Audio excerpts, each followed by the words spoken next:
ബലാത്സംഗ കേസിൽ രാഹുൽ മാങ്കൂട്ടത്തിനെ അറസ്റ്റ് ചെയ്യാൻ എഡിജിപിയുടെ നിർദ്ദേശം.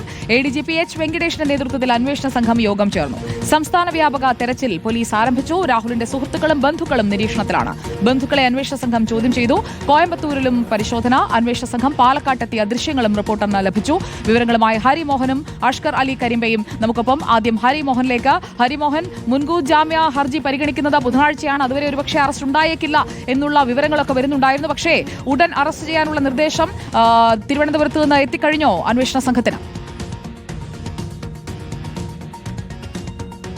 സുജയ്, തീർച്ചയായിട്ടും ആദ്യം അറസ്റ്റ് വേണ്ടതില്ല, രാഹുൽ എവിടെയാണെന്ന് കൃത്യമായി ട്രേസ് ചെയ്ത് വെക്കുക എന്നുള്ള നിർദ്ദേശമായിരുന്നു അന്വേഷണ സംഘത്തിലെ ഉദ്യോഗസ്ഥർക്ക് എഡിജിപി നൽകിയിരുന്നത്. പക്ഷേ ഇപ്പോൾ അത് മാറിയിരിക്കുന്നു. അറസ്റ്റ് എത്രയും വേഗത്തിൽ അറസ്റ്റ് ഉണ്ടാവുക എന്നുള്ള നിർദ്ദേശമാണ് എഡിജിപി എച്ച് വെങ്കടേഷ് അന്വേഷണ സംഘത്തിന് നൽകിയിരിക്കുന്നത്.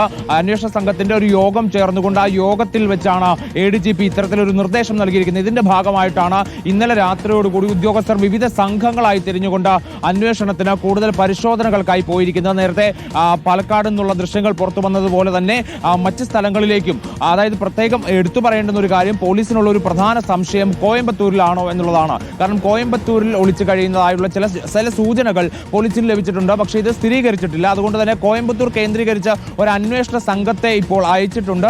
അവിടെ കേന്ദ്രീകരിച്ചുകൊണ്ട് അന്വേഷണം നടത്തി അവിടെ രാഹുൽ ഉണ്ടോ ഇല്ലയോ എന്നുള്ള കാര്യം ഉറപ്പാക്കും. ഉണ്ട് എന്നുണ്ടെങ്കിൽ അറസ്റ്റ് രേഖപ്പെടുത്തുക എന്നുള്ളത് തന്നെയാണ് പോലീസിന്റെ ലക്ഷ്യം. അതോടൊപ്പം തന്നെ മറ്റ് സ്ഥലങ്ങൾ കേന്ദ്രീകരിച്ചുകൊണ്ട് ഈ ബന്ധുക്കള് സുഹൃത്തുക്കളായിട്ടുള്ള ആളുകളൊക്കെ തന്നെ കേന്ദ്രീകരിച്ചുകൊണ്ട് ചില അന്വേഷണങ്ങൾ നടക്കുന്നുണ്ട്. ആ ബന്ധുക്കളായ ചില ആളുകൾ രാഹുലിനോടൊപ്പം എല്ലാ കാലത്തും ഉണ്ടായിരുന്നിട്ടുള്ള, രാഹുലുമായി വലിയധികം അടുപ്പമുള്ള ചില ബന്ധുക്കളുടെ മൊഴികൾ കൂടി, അല്ലെങ്കിൽ അവരെ ചോദ്യം ചെയ്യുന്ന അടക്കമുള്ള നടപടികളിലേക്ക് കൂടി കടക്കാൻ നിലവിൽ പോലീസ് ഉദ്ദേശിക്കുന്നുണ്ട് എന്നുള്ളതാണ്. ബുധനാഴ്ചയാണ് മുൻകൂർ ജാമ്യാപേക്ഷ പരിഗണിക്കുന്നത്. അതിനു മുമ്പ് കോടതി ഇത് പരിഗണിച്ചിട്ടേ ഇല്ല. അതായത് പരിഗണിച്ചിട്ടേ ഇല്ലാത്ത ഒരു പശ്ചാത്തലത്തിൽ അത് പരിഗണിക്കുന്നതിന് മുൻപ് തന്നെ രാഹുലിനെ അറസ്റ്റ് ചെയ്താൽ മറ്റു പ്രശ്നങ്ങളൊന്നുമില്ല, കോടതിയിൽ ഇതുമായി ബന്ധപ്പെട്ട മറ്റു വിഷയങ്ങൾ ഉണ്ടാവില്ല, ചോദ്യങ്ങൾ ഉയരില്ല എന്നുള്ളത് കൊണ്ട് തന്നെ രാഹുലിനെ അറസ്റ്റ് ചെയ്യുന്നതിന് കാലതാമസം വേണ്ടതില്ല എന്നുള്ള നിലപാടിലേക്ക് എത്തിയിരിക്കുന്നു എന്നുള്ളതാണ് ഏറ്റവും പ്രധാനപ്പെട്ട കാര്യം. എഡിജിപി എന്തായാലും അങ്ങനെ ഒരു തീരുമാനമെടുത്തത് സർക്കാരിൽ നിന്ന്, ആഭ്യന്തര വകുപ്പിൽ നിന്ന് അത്തരത്തിലൊരു നിർദ്ദേശം ലഭിച്ചത് കൊണ്ട് തന്നെ ആവണം എന്നുള്ളതാണ് ഈ ഘട്ടത്തിൽ മനസ്സിലാക്കാൻ കഴിയുന്നത്.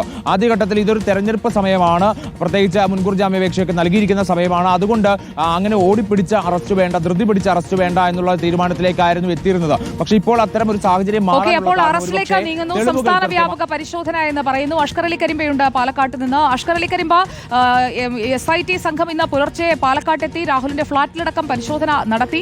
രാഹുൽ പാലക്കാട്ട് തന്നെ ഉണ്ട് എന്നൊക്കെയുള്ള വിവരങ്ങൾ വരുന്നുണ്ടായിരുന്നു. അത് കേന്ദ്രീകരിച്ച് കൃത്യമായി അങ്ങനെ ഒരു അന്വേഷണത്തിലേക്ക് SIT കടക്കുന്നുണ്ടോ അറസ്റ്റിനുള്ള നിർദ്ദേശം കൂടി വന്ന സാഹചര്യത്തിൽ?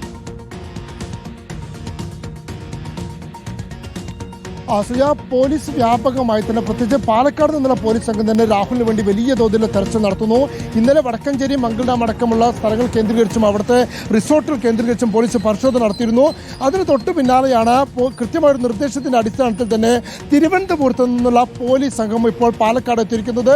പുലർച്ചെ 1 മണിയോടെ, രാത്രി 8 മണിയോടെ തിരുവനന്തപുരത്ത് നിന്ന് പുറപ്പെട്ട സംഘം പുലർച്ചെ 1:30 മണിയോടെയാണ് പാലക്കാട്ടേക്ക് എത്തുന്നത്. പാലക്കാട്ട് ഒരു സ്വകാര്യ സ്ഥലത്ത് പോലീസ് താമസിക്കുകയും ചെയ്തു. ഇന്ന് രാവിലെ അല്പസമയം മുമ്പ് ആ സംഘം അവിടെ നിന്ന് പുറപ്പെടുകയും ചെയ്തിട്ടുണ്ട്. 2 കാര്യങ്ങളാണ് പ്രധാനമായും പോലീസിന് മുമ്പിലുള്ളത്. തിരുവനന്തപുരത്ത് എത്തിയ സംഘം, ഒന്ന് രാഹുലിന്റെ അറസ്റ്റ് എന്ന് തന്നെയാണ് ഒന്നാമത്തേത്. രണ്ടാമത്തേത് ഇതുമായി ബന്ധപ്പെട്ട തെളിവെടുപ്പടക്കമുള്ള കാര്യം. പ്രത്യേകിച്ച് രാഹുലിന്റെ പാലക്കാട്ടെ ഫ്ളാറ്റ് അടക്കം കേസിൽ ഏറ്റവും നിർണായകമായ ഇടമാണ്. അവിടെ വെച്ചടക്കമുള്ള കാര്യങ്ങളിൽ പോലീസിന് മേസർ തയ്യാറാക്കേണ്ടതുണ്ട്. അതുമായി ബന്ധപ്പെട്ട കാര്യങ്ങൾ ഒന്ന്. ഈ 2 കാര്യങ്ങളാണ് തിരുവനന്തപുരത്ത് നിന്നുള്ള അന്വേഷണ സംഘത്തിന് മുമ്പിലുള്ള പ്രധാനപ്പെട്ട കാര്യം. ഇതിനു വേണ്ടിയാണ് ഇപ്പോൾ അന്വേഷണ സംഘം പാലക്കാട്ടേക്ക് എത്തിയിരിക്കുന്നത്. ഈ സംഘം രാവിലെ മുതൽ തന്നെ അന്വേഷണ ഭാഗമായി പുറപ്പെടുകയും ചെയ്തിരിക്കുന്നു. രാഹുലിനെ കേന്ദ്രീകരിച്ചുകൊണ്ട് പാലക്കാട് ജില്ലയുടെ വ്യത്യസ്ത ഇടങ്ങളിൽ വലിയ തോതിൽ പോലീസ് പരിശോധന പൂർത്തിയാക്കുകയും ചെയ്തിരുന്നു. നേരത്തെ തന്നെ രാഹുൽ കോയമ്പത്തൂരിലേക്ക് പോയി എന്നുള്ള രീതിയിലുള്ള വാർത്തകൾ വരികയും അത്തരം വിവരത്തിന്റെ അടിസ്ഥാനത്തിൽ പോലീസ് അവിടങ്ങളിലും തെരച്ചിൽ നടത്തുകയും ചെയ്തിരുന്നു. അങ്ങനെ രാഹുൽ ജില്ലയ്ക്ക് പുറത്തേക്ക് പോവുകയും ജില്ലയുടെ അകത്തേക്ക് തന്നെ വീണ്ടും വരികയും ചെയ്യുന്ന ഒരു സാഹചര്യമുണ്ട് എന്നാണ് പോലീസുമായി ബന്ധപ്പെട്ട കേന്ദ്രങ്ങൾ നൽകുന്നത്. അതിനുകൂടി അടിസ്ഥാനത്തിലാണ് പോലീസിന്റെ പരിശോധന ഇപ്പോൾ ഊർജിതമായി തുടരുകയും ചെയ്യുന്നു. അതിനോടൊപ്പം കൂടുതൽ വിവരങ്ങൾ ശേഖരിക്കുക. പ്രത്യേക അന്വേഷണ സംഘം പാലക്കാട്ട് എത്തിയിരിക്കുന്നു. രാഹുലിന്റെ അറസ്റ്റ് ഉടൻ ഉണ്ടാകുമെന്നുള്ള വിവരങ്ങളാണ് വന്നുകൊണ്ടിരിക്കുന്നത്.